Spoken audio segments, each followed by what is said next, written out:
This video is sponsored by Squarespace.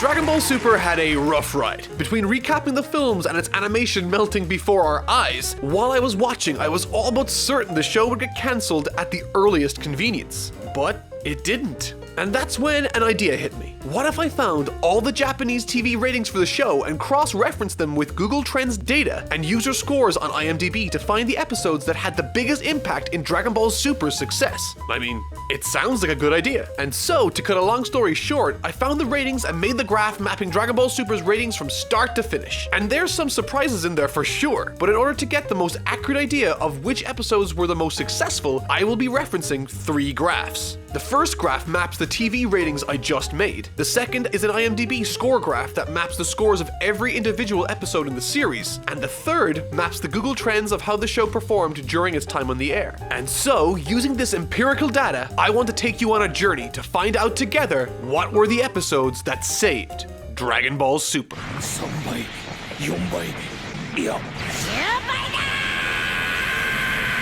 Okay, so let me break down how this is going to work. I have 3 graphs, a TV ratings graph, an IMDb user score graph, and a Google Trends graph. Each of these assigns some rating that accompanies a given episode. I am going to combine the 3 scores a given episode receives to establish what I am calling a popularity score. And so, whichever episode has the biggest popularity score at the end wins. For example, let's take a look at one of the worst performing episodes. Episode 5. The episode received a 5.3 TV rating, a 6.5 IMDb score, and a 2.9 Google Trends score, giving it a popularity score of 14.7. And with that explained, let's start at the beginning. The show kicks off with a bang. Due to the initial hype and expectations, the episode scores high across the board. The Japanese TV ratings are at a 7.9. The episode reviews very well on IMDb with a 7.4, and the Google Trends are substantial also, making this a very well-rounded and very well-received episode, resulting in a popularity score of 19.9.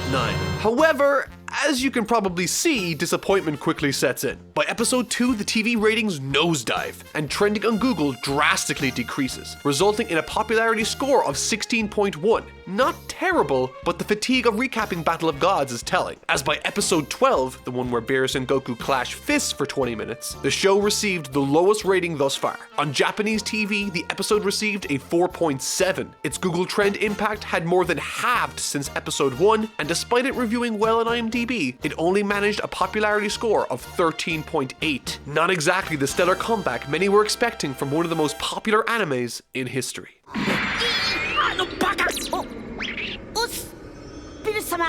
Around this time, I was almost certain the show would get cancelled. The Battle of Gods arc didn't exactly set the world on fire, and Resurrection F was primed to continue that downward trend. During this time, the anime was showing signs of having an abhorrent production schedule, resulting in animation like this.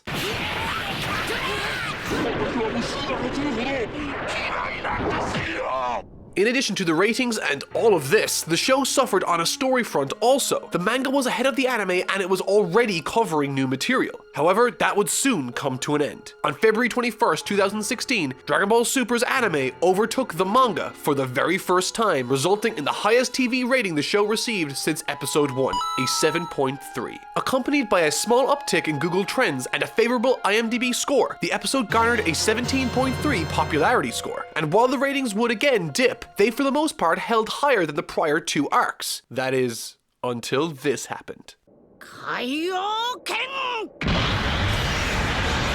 Receiving a television rating of 7.2, trending with Google at 4.1, and embracing the highest IMDb rating an individual episode received thus far with a score of 8.2. Episode 39 of Dragon Ball Super soared to the top of everyone's favorite Super episode lists. This moment proved that Dragon Ball Super could deliver moments that could compete with Dragon Ball Z, and more importantly, gave Dragon Ball Super some much-needed positive publicity, after how the media across the world lambasted it for its animation. The Universe 6 arc finished shortly after, and overall left fans with a much more optimistic outlook for the future of the series with a stronger TV rating performance. And believe you me, we thought it could only get better from here.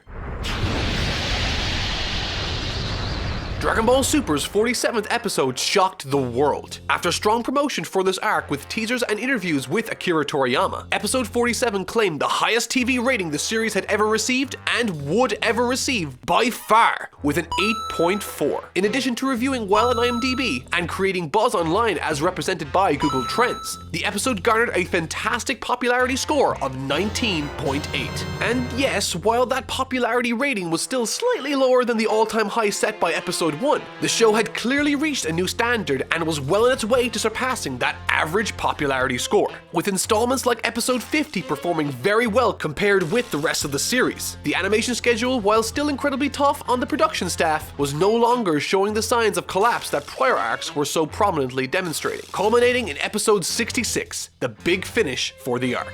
Despite showing signs of viewer fatigue with a somewhat mediocre TV rating of 6.6, it also enjoyed a massive IMDb score of 8.2, tying it with episode 39 in being the highest rated individual episode of the entire series thus far. Vegeta! The Goku Black arc reignited a fire within the fandom, and with having claimed the highest TV rating the series had enjoyed, as well as tying the highest IMDb user rating, it surely was only a matter of time before a new high popularity score would be made. Now, this is typically where I would have skipped ahead to the Universe Survival arc, but during the filler portion of the series that followed the Future Trunks arc, something no one saw coming happened. They popped a really high rating, a 7.6. To help put that into perspective, that is a higher rating than all of Resurrection F and Universe 6. It's a rating so high, only 2 other episodes beat it in the entire series. Episode 1, which barely counts, and episode 47. This episode received a higher rating than episode 39 and 66, the widely praised climaxes of the prior 2 arcs. And the episode that achieved that rating was this one.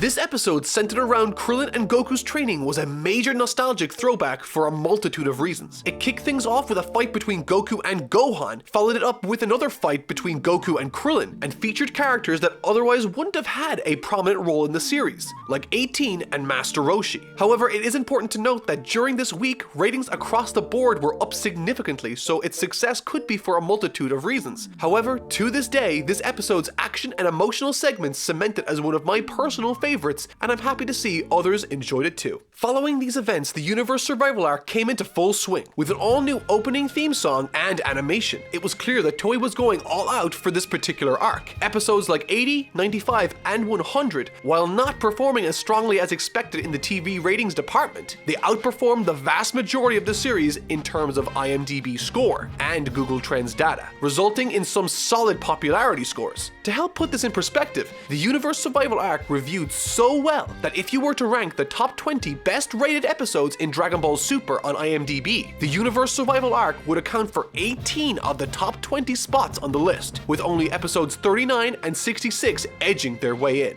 But for whatever reason, ratings across the board were down during this time period. And it wasn't just for Dragon Ball Super. Every other show, including One Piece, was down considerably, resulting in some of the lowest ratings the series had ever received consistently. And looking at these ratings, you would think that most people would no longer be watching or even care about Dragon Ball. However, nothing could be further from the truth.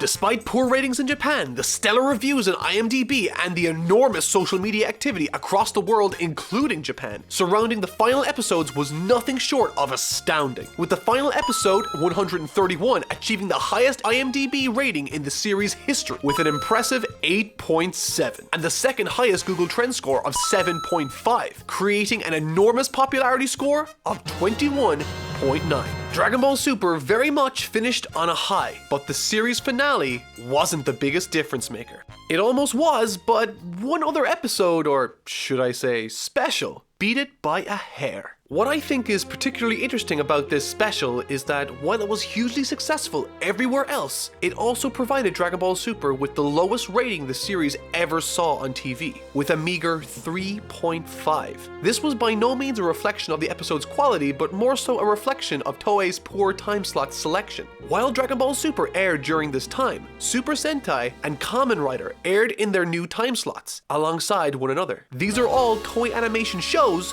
which resulted in all of their ratings tanking as viewership was divided between the various properties. However, more than anything else, I think this serves to prove a point. The age of television is quite evidently coming to an end. While Dragon Ball Z was on the air, shows across the board had more than 4 times the viewership they have now. People are clearly moving to different platforms to watch their favorite shows. For instance, while Dragon Ball Super was on the air, it was one of, if not the highest streamed show on Crunchyroll. And as Dragon Ball Super's popularity seemed to wane on TV, it skyrocketed online as seen on these Google Trends. And do you see that massive spike? That was Dragon Ball Super's television special and the quote, lowest TV rated episode in the show's history. It was so popular it crashed Crunchyroll's servers as thousands of people flooded to watch Dragon Ball Super. So now that you are up to date with the ratings, this is where things get really interesting. It's time to find out which of these 5 options you thought was the most important part of Dragon Ball Super's success. Cast your vote right now. Was it episode 39, 47, 66, 131, or the special? I'm excited to find out which of these you thought was the most important, and if your favorite episode wasn't on this list, leave a comment down below and I'll be sure to read it. Crunching the numbers on all of this was extremely fun, interesting, and I hope you enjoyed going down the rabbit hole of Dragon Ball Super, the episodes that saved a series.